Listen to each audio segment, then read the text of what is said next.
In ufology, Nordic aliens are humanoid extraterrestrials purported to come from the Pleiades who resemble Nordic Scandinavians. Professed contactees describe them as typically male, 6 to 7 feet tall with long blonde hair, blue eyes, and skin tones ranging from fair to tan. Ufologist George Adamski is credited with being among the first to claim contact with Nordic aliens in the mid-1950s, and scholars note that the mythology of extraterrestrial visitation from beings with features described as Aryan often include claims of telepathy, benevolence, and physical beauty.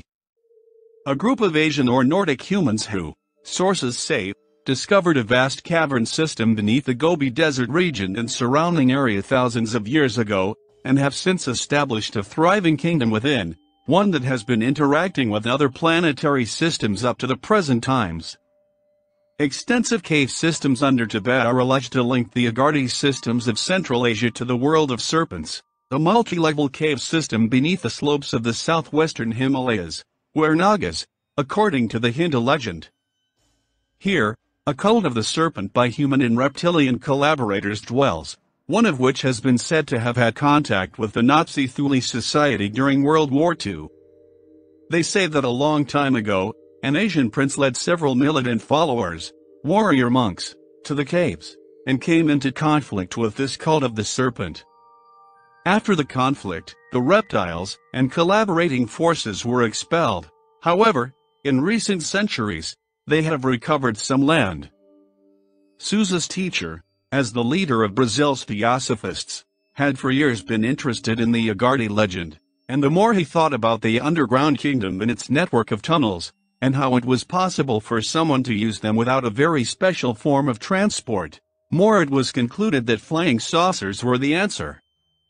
That the underground inhabitants were an advanced people seemed beyond doubt, so if they were able to live and thrive beneath the surface of the earth, there was no doubt why they should not have developed a much more sophisticated form of transport than anything known on Earth. And the way it varied. In 1957, the ideas of de Souza and Strauss were carefully examined by a writer named O.C. Hugainian in a book called From the Underground World to Heaven: Flying Saucers.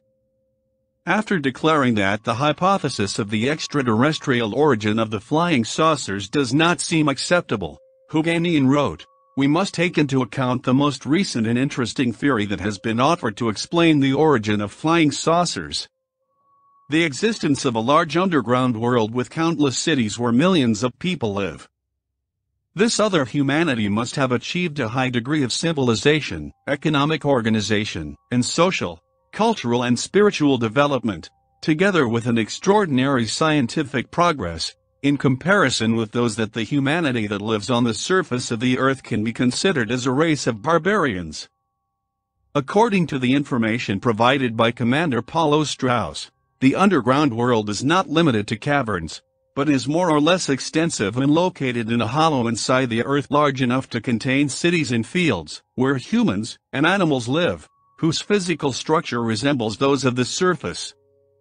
Hugainian then describes how these people, long before the rest of humanity in terms of scientific development, machines called vimanas that flew in the sky in tunnels like airplanes, using a form of energy that is obtained directly from the atmosphere devised. They were, he says, identical to what we know as flying saucers. For more information about the Agharians in detail, I'll leave you a link on the video description to buy the book called Extraterrestrial Compendium. There is both debate and consensus about many of the known extraterrestrial races, but seldom have they been revealed in this level of detail. The book features the Agharians to the Venusians and a great variety of races in between, including the benevolent Andromedans, weird insectoids, wicked Zeta Gray reticulans and monstrous Siaka draconian reptilians.